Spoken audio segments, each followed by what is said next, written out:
तूने मुझे बुलाया हमने पेज नंबर 906 हाँ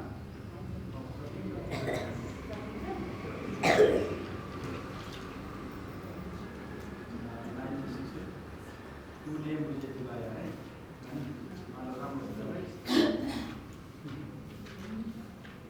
तूने मुझे बुलाया तेरा वाणी मैं आया तेरा वाणी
इसको करने रामकृष्ण को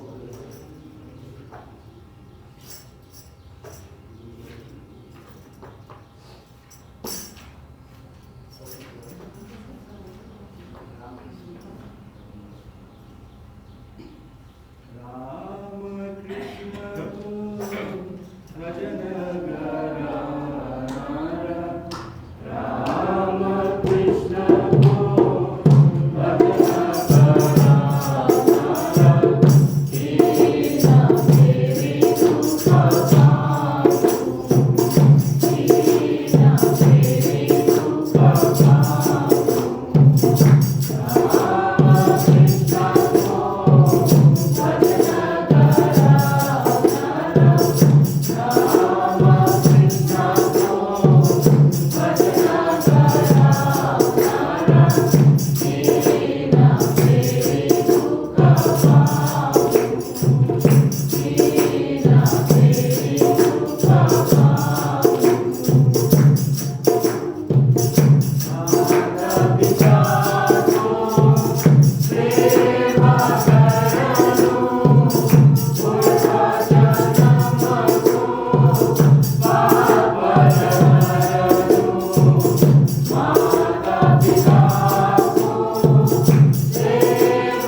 प्रेम से बोलो लक्ष्मी नारायण भगवान की, साचे दरबार की।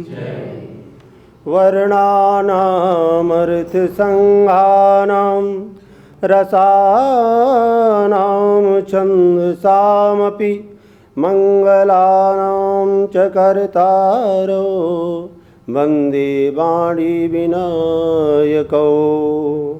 आदौ राम तपोवनादिगमनं हृत्वा मृगं काञ्चनं वैदेहीहरणं जटायुमरणं सुग्रीवसम्भाषणं बालीनिग्रहणं समुद्रतरणं लङ्कापुरीदाहनं पश्चाद्रावणकुम्भकर्णहननम् एतद्वि रामायणम्। आपदामपहर्तारं दातारं सर्वसम्पदां लोकाभिरामं श्रीरामं भूयो भूयो नमाम्यहम्। रामाय रामभद्राय रामचन्द्राय वेधसे रघुनाथाय नाथाय सीताया पतये नमः। ॐ सर्वे भवन्तु सुखिनः, सर्वे सन्तु निरामया, सर्वे भद्राणि पश्यन्तु मा कश्चित् दुःखभाग् भवेत्। ॐ पूर्णमदः पूर्णमिदं पूर्णात् पूर्णमुदच्यते पूर्णस्य पूर्णमादाय पूर्णमेवावशिष्यते। प्रेम से बोलो लक्ष्मी नारायण भगवान की, राधा रमण बिहारी लाल की। सम्माननीय भागवत बंद प्रेमी जन, सम्माननीय नारी शक्ति, आज दिनांक 5 मई 2024 दिन रविवार, विक्रमी संवत 2080 शक संवत 1941, विक्रमी संवत 2041 शक संवत 1946, पिंगल नाम संवत्सरे सूर्य उत्तरायण उत्तरगोल ग्रीष्म ऋतु मध्य गर्मी का महीना,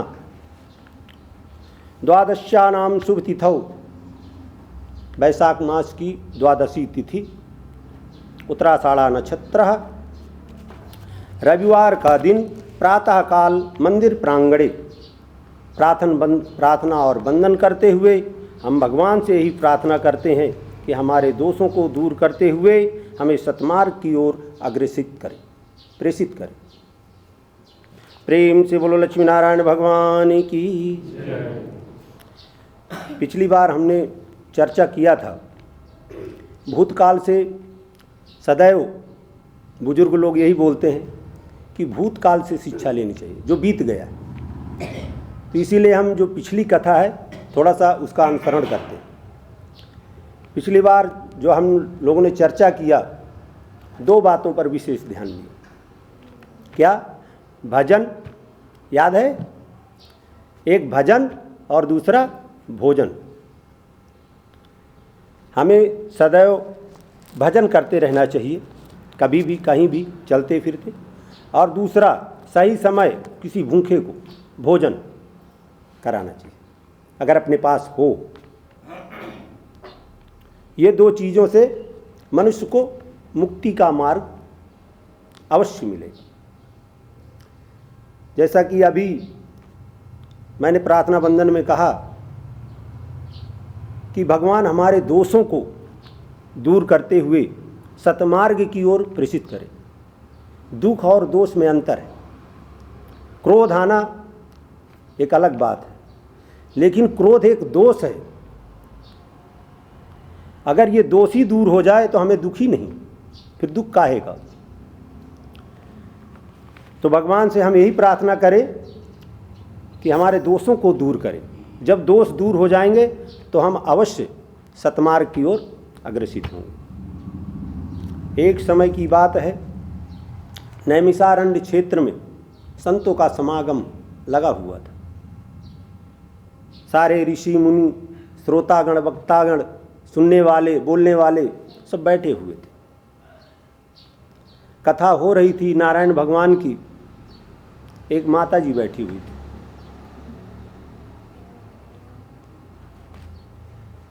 आराम की तलब है, आराम की तलब है, तो बस एक काम कर, आराम की शरण में नित राम राम कर। भगवत भजन राम की धुन लगी हुई थी। माता जी ने देखा कि जो बाबा जी कथा कह रहे हैं सिर्फ एक लंगोटी पहने हुए और एक पट्टा डाले हुए और बड़े खुश हैं। जो खुश व्यक्ति होता है उसका चेहरा ही बता देता है, और जिसके अंदर बोझ दुख होंगे उसका चेहरा अलग होता है। माता जी ने बोला कि बाबा जी मेरे पास सब कुछ है, कपड़ा भी, मकान भी, गाड़ी भी इत्यादि सब कुछ है, किसी प्रकार की कोई कमी नहीं है। पुत्र है, पुत्री है, पति भी बहुत अच्छे हैं, लेकिन बाबा जी मुझे आराम नहीं, शांति नहीं। तो महाराज जी ने कहा कि आराम की तलब है तो बस एक काम कर, आराम की तलब है तो बस एक काम कर, आराम की शरण में नित राम राम कर। बाबा जी ने कहा कि ये धन दौलत, गाड़ी घोड़ा, कपड़ा, मकान, ये कभी शांति प्रदान नहीं करेंगे, ये ज़रूरत पूरा करते हैं। अगर शांति चाहिए तो आप भगवत भजन, भगवान राम की शरण में आओ, कृष्ण की शरण में आओ, राधा रमण बिहारी के शरण में आओ। आप नित्य भक्ति करो, तभी आपके मन में शांति आएगी। भगवत भक्त में इसी प्रकार एक बार एक भक्त का नाम नामदेव था। वो सदैव विट्ठल विट्ठल विट्ठल जपते रहते थे। विट्ठल इन्हीं का नाम। वो भ्रमण करते रहते थे और अपने भगवान को अपने साथ में ही रखते, ठाकुर जी को, लड्डू गोपाल। नहाते उनको नहलाते, खाते उनको खिलाते। जब तक वो उनको भोजन नहीं खिला देते थे तब तक वो भोजन इत्यादि माने वो खाते नहीं थे। भोग लगाना आपने देखा होगा कि पहले लोग जो है गाय को रोटी निकालते थे, रसोई की पहली रोटी गाय को देते थे, फिर सब लोग जो है प्रसाद पाते थे, नारायण जी को प्रसाद लगाते थे। अभी लुप्त हो रहा है, और लुप्त हमारी माताएं, हमारी माताओं को, क्योंकि वो किचन की मालिक वही होती हैं, रसोई घर की, अगर वो थोड़ा सा ध्यान दे, गाय को भोजन कराना बहुत ही जरूरी है। गाय ही है जो इस धरती को बराबर बना रखा है। और बच्चों के अंदर संस्कार आते हैं तो सिर्फ माता से आते हैं। आज अगर बच्चों से पूछा जाए धार्मिक कि दशरथ जी कौन हैं, कोई बच्चे को पता नहीं, क्योंकि माताएं व्यस्त।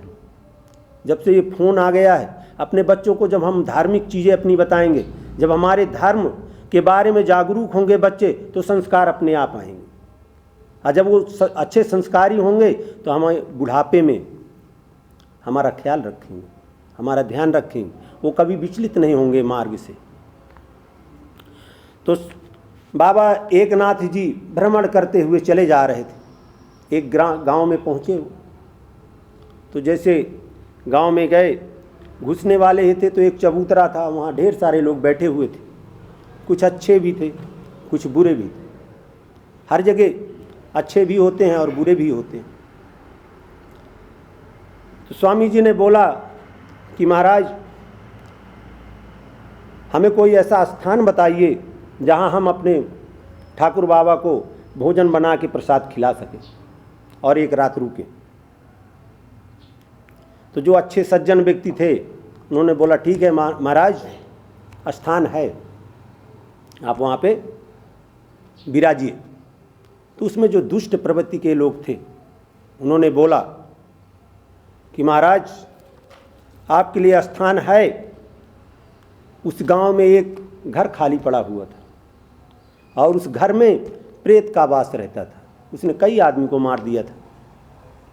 तो वो जो दुष्ट प्रवृत्ति के लोग थे उन सज्जनों से बोला कि बाबा जी को वहाँ निवास कराया जाए।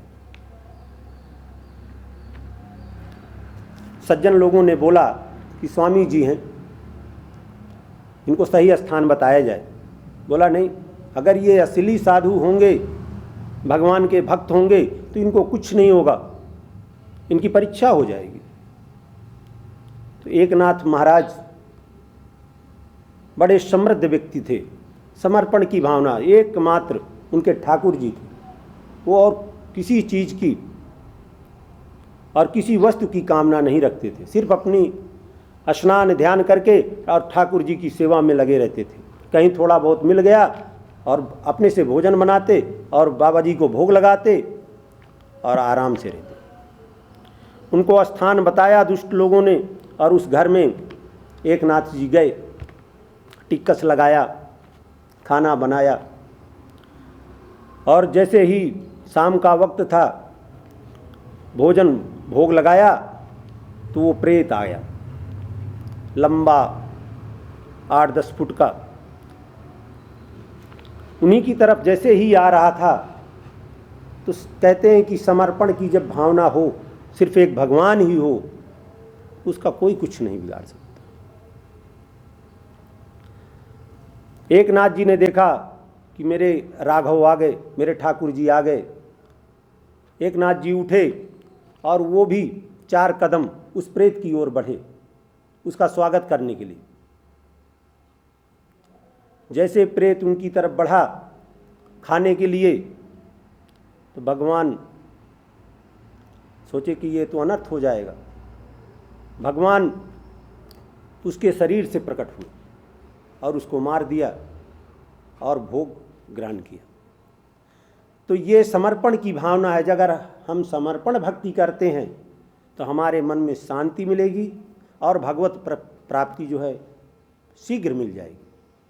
लेकिन हम लोग, हमारी अनेक कामनाएं, हम गृहस्थ लोग हैं, अनेक कामनाएं मन में उपजी रहती हैं, जैसे कि लड़का की शादी, लड़की की शादी और सारे मकान बनाना।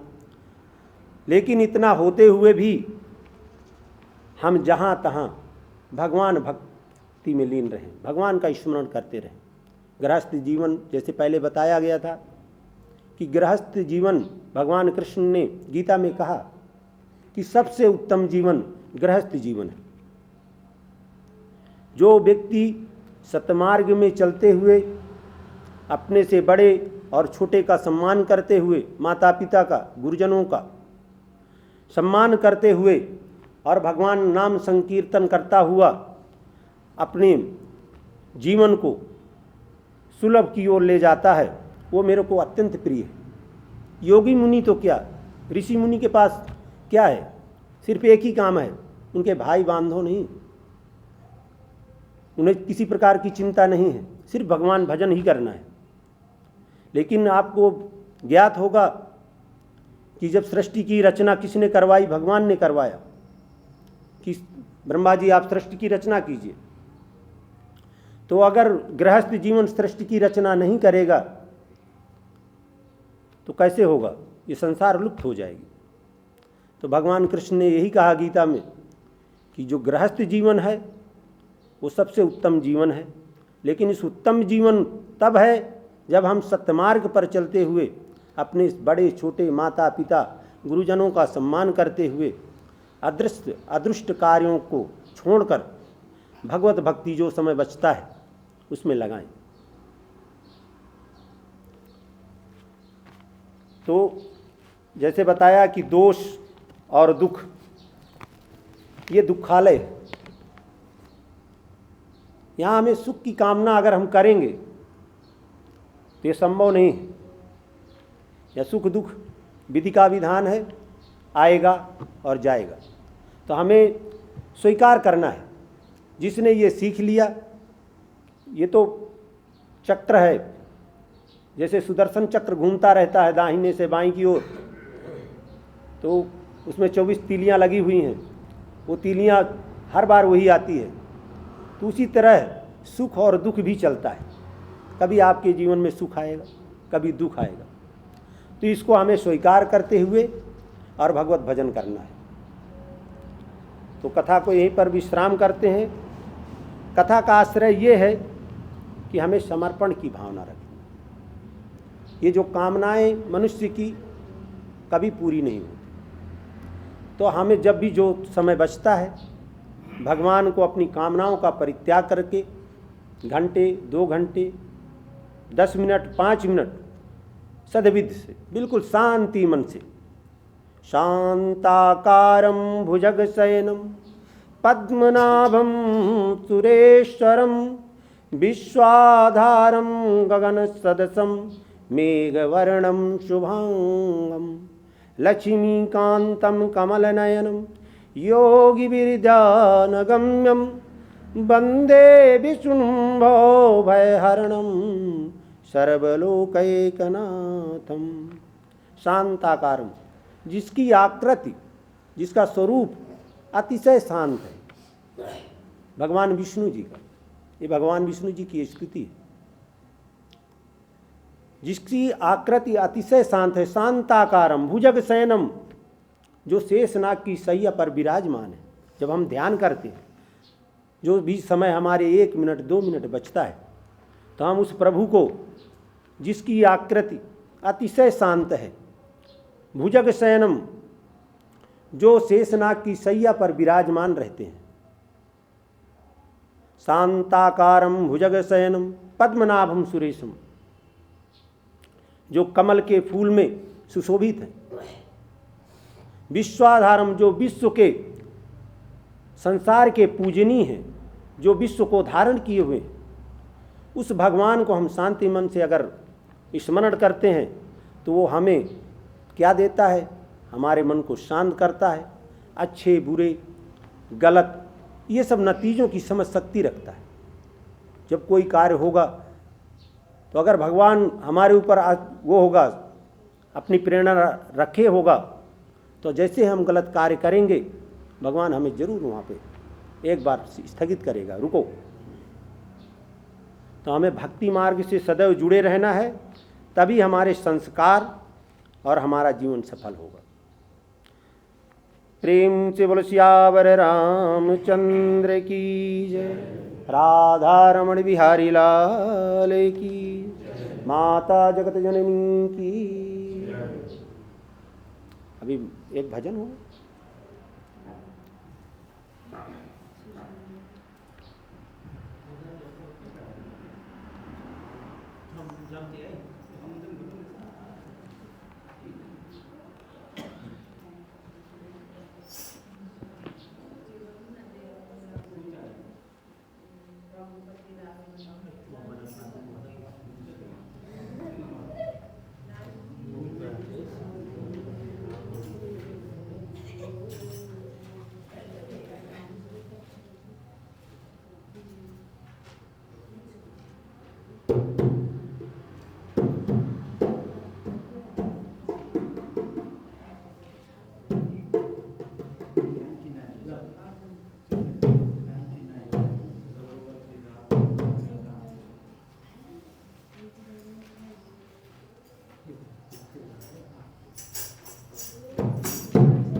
एक बार बोले शंकर भगवान की